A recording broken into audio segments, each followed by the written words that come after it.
All right, Shalom. First and foremost, we want to give all praises, honor, and glory to Yahweh, Ba'ashem Yahushai, Ba'ashem Rakakwadash. Double honors to the apostle elders of Great Millstone, and salutation to you, Akim, out there laboring and doing this work in truth and sincerity. And pretty much we're going to get into, you know, a lesson, concerning pretty much knowing what we're fighting for in this faith of ours. You know, knowing that we're in a fight for our salvation to be redeemed in the time of Jacob's trouble, so that we can be delivered out of all the hell and turmoil and plagues that's getting ready to come into earth through the Most High's judgment. And pretty much we're striving to pretty much come to perfection. And right now, while we're in this captivity, it's a struggle because we're still in the flesh, and we're still we still have to live in this current world where we're surrounded by wickedness on a daily basis. So it's a constant spiritual fight, to constantly stay in the spirit, stay on the right path, on the straight and narrow. That's why we gotta have that shield of faith, to quench the fiery darts of the wicked one. Because for one, you got to deal with the demons that may come against your mind, as well as not to mention, you know, these people out here in the world, and constantly making sure that you maintaining yourself in the spirit. Okay. Let's start off with this Baruch 3 and 6. For thou art the Lord our power, and thee, O Lord, will we praise. And for this cause thou hast put thy fear in our hearts, to the intent that we should call upon thy name, and praise thee in our captivity. For we have called to mind all the iniquity of our forefathers that sinned before thee. Behold, we are yet this day in our captivity, where thou hast scattered us, for a reproach and a curse, and to be subject to payments according to all the iniquities of our fathers, which departed from the Lord our power. So that's the scriptures letting you know that we still in our captivity, and we're still scattered amongst these heathen nations, subject to payment and under curses. So that right there is another thing that we're fighting for, to get so we won't be subject to these heathens and under these curses. And it said that we received the fear of Yahweh by Shem Yahushai to call upon him. To call upon his name, because his name hasn't been said in this earth for so long, because we hadn't had his name. And it's given to those who tremble at his word. To tremble means to actually be moved or stirred by fear. Because when we out there prophesying this, 2/3 of our people, they walk by and they don't lay these things to heart, because they have no fear of the Lord, and they won't have that fear until they see these things take place. Let's see. I have a few scriptures written down. The next scripture I wanted is Lamentations chapter 2, verse 15. All that pass by clap their hands at thee. They hiss and wag their head at the daughter of Jerusalem, saying, Is this the city that men call the perfection of beauty, the joy of the whole earth? All thine enemies have opened their mouth against thee. They hiss and gnash the teeth. They say, We have swallowed her up. Certainly this is the day we looked for. We have found it. We have seen it. So basically, all the nations, they know who we are, and they know who they have in captivity. And we're still in this captivity, and the nations are glad about it. But what we're fighting for is to get out of this. That's just one of the major things that we're fighting for. And the scriptures say all the things that we're fighting for. Right now, I'm just giving scriptures to let you know what position that we're in, that our people is in right now. Matter of fact, speaking of that, it wouldn't be right of me if I didn't go to Deuteronomy, the 28th chapter, and read off some of these curses. You know, if you got something, you can go ahead and bring it out. This is Zephaniah 2, starting at 1. It says, gather yourselves together, gather together, O nation not desired. Because, like the brother just read out of Lamentations, these nations rejoice at seeing us in our downfall because, pretty much we sinned against the Lord. So therefore he put us in this captivity and we're in subjection to Esau and the rest of the nations. So we're that nation not desired. It says, before the decree bring forth, before the day pass as the chaff, before the fierce anger of the Lord Yahweh Bashem Yahushai come upon you, before the day of the Lord Yahweh's anger come upon you. Seek ye the Lord, all ye meek of the earth, which have wrought his judgment. Seek righteousness, seek meekness. It may be ye shall be hid in the day of Yahweh's anger. And that's what we hoping for, is to be hid in the time of Jacob's trouble, in the time of Yahweh Bashem Yahushai's wrath. It's so that we don't be partakers of the plagues that's coming on this earth. Okay. This is Deuteronomy 28 and 28, and I'm starting at 15. But it shall come to pass, if thou wilt not hearken unto the voice of Yahweh thy power, to observe and do all the commandments and statutes which I command thee this day, that all these curses shall come upon thee and overtake thee. And jumping down to 28, the Lord shall smite thee with madness and blindness and astonishment of heart, and thou shalt grope at noonday, and as the blind gropeth in darkness, and thou shalt not prosper in thy ways, and thou shalt be only oppressed and spoiled evermore, and no man shall save thee. And part of that darkness is being conformed to the ways of this world, because it says the wicked know not at what they stumble. Us being enlightened, and through the spirit of Yahweh Bashem Yahushai, we have the light, so therefore, he chastens us so that he can purify us even more. So that way we'll know, when we going off and things that need to be corrected. These people out here that are left in darkness, they don't know where they stumble, so they're going to keep,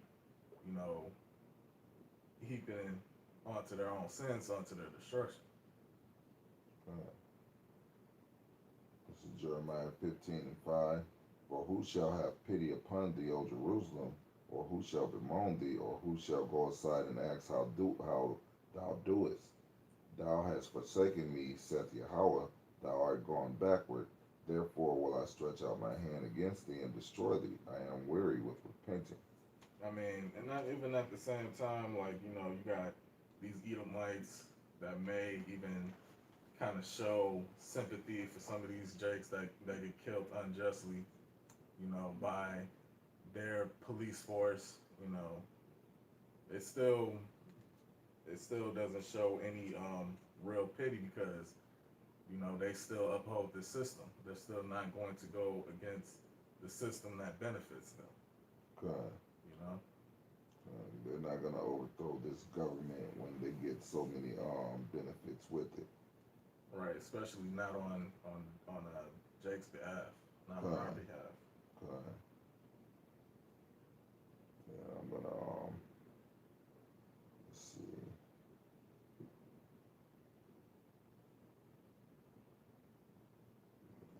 says in Matthew 19 chapter, and Matthew 19 and 28.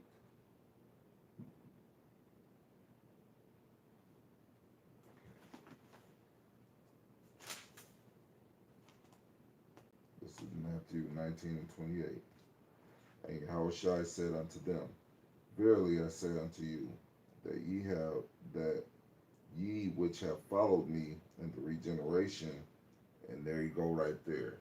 Yahushua directly saying regeneration or reincarnation, and you know reincarnation is in the Bible.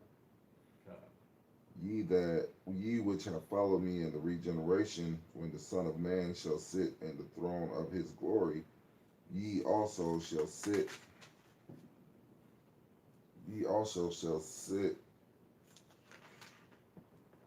upon 12 thrones, judging the 12 tribes of Israel. And every one that hath forsaken houses, or brethren, or sisters, or father, or mother, or wife, or children, or lands, for my name's sake, shall receive 100-fold, and shall inherit everlasting life. But many that are first shall be last, and the last shall be first. So basically, that's telling us that he's telling us we have a reward. Any one of you brothers that's giving up anything, you have a reward for it. You know, family members, you're going to receive 100-fold and everlasting life. So we have a reward for doing that which we are supposed to do. In fact, let me get that as well. I mean, and also, you know, just not go too far off subject. I mean, I was going back over 2,000 years ago with the apostles who were then his disciples that he was speaking to. So, you know, that word regeneration, meaning back in gene, but reading back into the gene, or into your generation. You know, that shows, you know, that those that followed Yahushua in the past, they're gonna have the knowledge, wisdom, and understanding now to receive that salvation and to be partakers of that salvation. This is Ecclesiastes 12 and 13. Let us hear the conclusion of the whole matter. Fear the Most High and keep his commandments, for this is the whole duty of man. So this is our duty to do the commandments, the law, statutes, commandments of the Heavenly Father. And one of his commandments was to command us to go, his servants, to go out into the highways and hedges. That's one of the things we're fighting for. We're fighting for this reward. We're fighting for salvation, which we're gonna get next. You know, you got something else? This is 2nd Ezra chapter 2, and I'm gonna start at verse 42. I, Ezra, saw upon the Mount Zion a great people whom I cannot number, and they all praised the Lord with songs. And in the midst of them there was a young man of a high stature, taller than all the rest, and upon every one of their heads he set crowns, and was more exalted, which I marveled at greatly. So I asked the angel and said, Sir, what are these? He answered and said unto me, These be they that have put off the mortal clothing and put on the immortal, and have confessed the name of Yahweh Bashem Yahushua. Now are they crowned and receive palms. Then said I unto the angel, What young person is it that crowneth them and giveth them palms in their hands? So he answered and said unto me, It is the Son of the Yahweh, whom they have confessed in the world. Then began I greatly to commend them that stood so stiffly for the name of the Lord. All right. So, and we want to be one of those great men amongst Yahushua, you know, who receive that crown. Yep, Yahushua himself put crowns on the head of his servants, of his loyal servants. So that's another thing that we're fighting for, you know, to have crowns on our head, even by our own Lord, you know, to rule over these other nations. This is Psalms chapter 14, verse 7. Oh, that salvation of Israel were come out of Zion. When Yahweh bringeth back the captivity of his people, Jacob shall rejoice and Israel shall be glad. So we fighting for salvation. I mean, when the Lord bring back our captivity. In other words, we're not going to be in captivity under any nation anymore. We're going to be the ones ruling the nations. So that's another thing we're fighting for. And that's all of Israel, you know. Even after the 2/3 is reborn, they're going to also be ruling over the other nations. So that's another thing that we're fighting for. It's this is 2 Timothy's chapter 2. Yeah, 2 Timothy's chapter 2, verse 3. Thou therefore endure hardness as a good soldier of Yahushua Mashiach. All right, so we're actually soldiers in the faith, you know, Kind. because this is a spiritual war, you know, and we're fighting, you know, constantly, you know, not to be sifted out, you know, cast it out. So, you know, that's why, you know, we gotta one pray a lot and you know focus on you know studying and pushing this truth to the measure that Yahweh Shemel Shai gave us. You know? Kind. Despite all of the things that may be going on around us. Kind. It says, no man warreth entangleth himself with the affairs of his life, that he may please him who hath chosen him to be a soldier. And if a man also strive for masteries, yet is he not crowned, except he strive lawfully. Kind. All right. So and that goes back to you know keeping the commandments to the best of our ability, and you know praying and asking forgiveness for our sins whenever whenever we fall short, you know, so that He is just to forgive us of our sins and to cleanse us of our sins. Kind. This is Jeremiah chapter 30, verse 16. Therefore, all they that devour thee shall be devoured, and all thine adversaries, every one of them, shall go into captivity, and they that spoil thee shall be a spoil, and all that prey upon thee will I give for a prey. For I will restore health unto thee, and I will heal thee of thy wounds, saith Yahweh, because they called thee an outcast, saying, This is Zion, whom no man seeketh after. Right, and these other nations being our slaves, you know, and us being a rulership, that's the real reparations right there.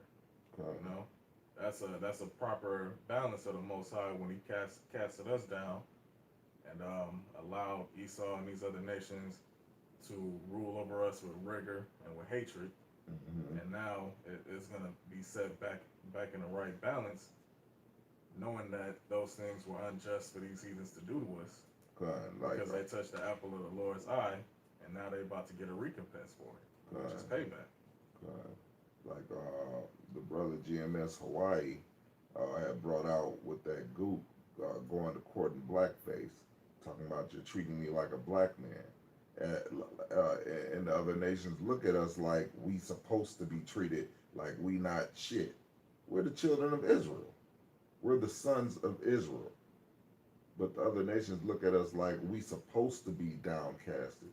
And then any time that they get downcasted in any way, whether they're wrong or right, they're getting treated like we supposed to be treated. That's in their mind, you know.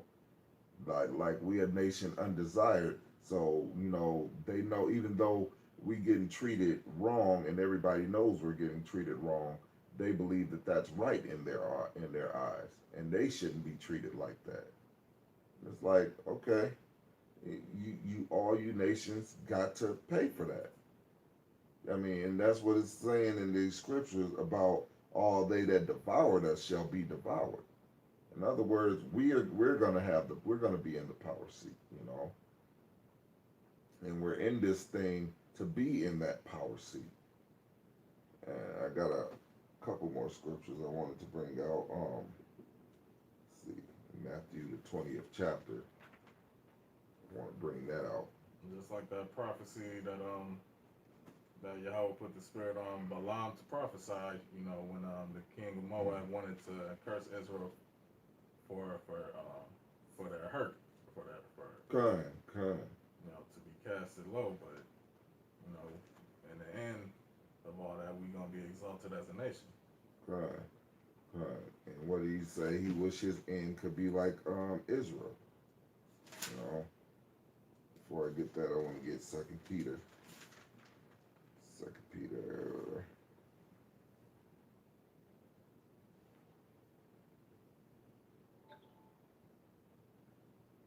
Second Peter 3 and 13.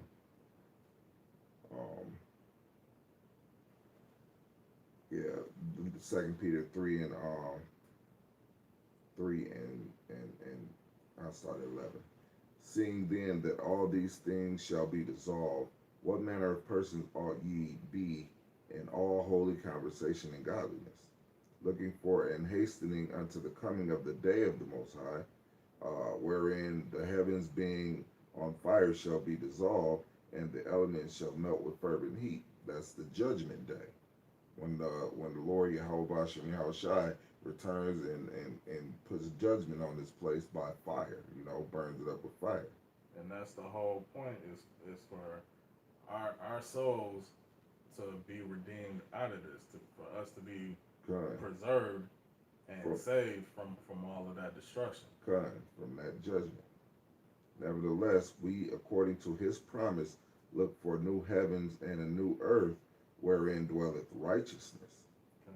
So we're looking for the reward is the kingdom of heaven, wherein dwelleth righteousness. Law, statutes, and commandments are righteousness, and the whole kingdom is righteousness. The whole kingdom is going to be ran righteously, and we under Yahushua is going to run it righteously according to the law, statutes, and commandments that the Most High had gave us, man. So that we're fighting for a kingdom of righteousness, not like this wicked kingdom, which teach your kids. If you go into school, they teach your kids that there's more than two genders, and they also say that you can be what you want to be, whether you want to be a girl, a boy, a mix of the two, alien with 3 eyes, crazy shit that the Lord did not create. Bullshit. Yeah, I mean, they got LGBT. Got a law in California where they can start sexual reassignment surgery at 12 years old. Right, and they're teaching kids at the age of pre-K, which is 4 and 5 years old, about LGBT when they're not even sexually active yet. This is a wicked world. We're looking for a world wherein dwelleth righteousness, no adultery, no worship of all these witchcrafts and things like that. None of this homosexual, freakism agenda going on. You raise your family righteously. This kingdom is totally wicked. Yes, I mean, because everything that Esau does, he does in the exact opposite of righteousness. As far as the law, statutes, and commandments of the Most High, everything. He does everything in reverse. Yep, everything contrary to righteousness. Totally backwards. It says Philippians 2:12. It says, "Wherefore, my beloved, as ye have always obeyed, not as in my presence only, but now much more in my absence, work out your own salvation with fear and trembling." Right. All right, because it's a fearful thing to fall in the hands of the Most High, and you don't want to be, just a complacent Israelite and then get pretty much lukewarm and sifted out and cast out the faith, only to receive destruction in the end. That's why it's a constant fight to endure on to the end, because if you fall out, that's the end of your race. That's the end of you're running a race for salvation. For it is for it is the will of Yahweh Bashem Yahushai which worketh in you, both to will and to do of his good pleasure. Alright? So if the Most High is with you, you're gonna do these works. He's going to sanctify you, and you're gonna constantly be renewing your mind after the Spirit, to be molded into that new man, that new creature. This is Matthew 20, starting at 1. I just wanted to read this parable. "For the kingdom of heaven is like unto a man that is an householder, which went out early in the morning to hire laborers into his vineyard. And when he had agreed with the laborers for a penny a day, he sent them into the vineyard. And he went out about the 3rd hour and saw others standing idly in the marketplace, and said unto them, Go ye also into the vineyard, and whatsoever is right I will give you. And they went their way. All right, so the prophets, us laboring in the faith, we laboring in the Lord's vineyard, because we want to seal that righteous fruit, which is the elect. Good. For the Lord's, so we're partakers of the Lord's vineyard. Good. Again, he went out about the 6th and 9th hour and did likewise. And about the 11th hour he went out and found others standing idle, and said unto them, Why stand ye here all the day idle? They say unto him, Because no man hath hired us. He saith unto them, Go ye also into the vineyard, and whatsoever is right, that shall ye receive. So when even was come, the Lord of the vineyard said to the steward, Call the laborers and give them their hire, beginning from the last unto the first. And when they came that were hired about the 11th hour, they received every man a penny. But when the first came, they supposed that they should have received more, and they likewise received every man a penny. And when they had received it, they murmured against the good man of the house, saying, These last have wrought but 1 hour, and thou hast made them equal unto us, which have borne the burden of the heat of the day. But he answered unto them and said, Friend, I do thee no wrong. Didst not thou agree with me for a penny? Take that thine is, and go thy way. I will give unto the last even as unto thee. Is it not lawful for me to do what I will with mine own? Is thine eye evil because I am good? So the last shall be first, and the first shall be last, for many are called and few are chosen. So basically, that penny is salvation, man. We all get in the kingdom of heaven. That's what we're working for. That's what we're fighting for. We're fighting for salvation to be saved out of the destruction. We're fighting for the kingdom of heaven. We're fighting for a righteous kingdom, Every man is fighting for that penny. That one penny, just a righteous kingdom under Yahushua, man. And then the only thing we have to worry about doing is our part. Good. All we got to do is our part. Because, hey, whether you like it or not, we belong to Yahushua, man. The Most High put everything under Yahushua. We belong to Yahushua. We are his servants. That's why he's the good man, and it is right for him to do with what is his, what he will. And we're here, we're put on this earth to fight for that kingdom of heaven, for the Most High's good pleasure, man. So, we just remember, we're fighting for this, and we're going to receive a reward on top of that, to rule in the kingdom of heaven, and get fame, and get crowned by our Lord, man. So, there's a lot of good things we're fighting for, So, brothers out there, keep that in mind, man. I mean, the fact that we're getting a reward after we've done so wickedly, and for doing the thing that we are supposed to do in the first place, that's a great thing all in itself, I mean, if you have anything else, that's all I have. All right, this is James 1:21. It says, Wherefore lay apart all filthiness and superfluity of naughtiness. All that wickedness that you may have learned out in the world, put that off. Good. Be renewed through the Spirit, Good.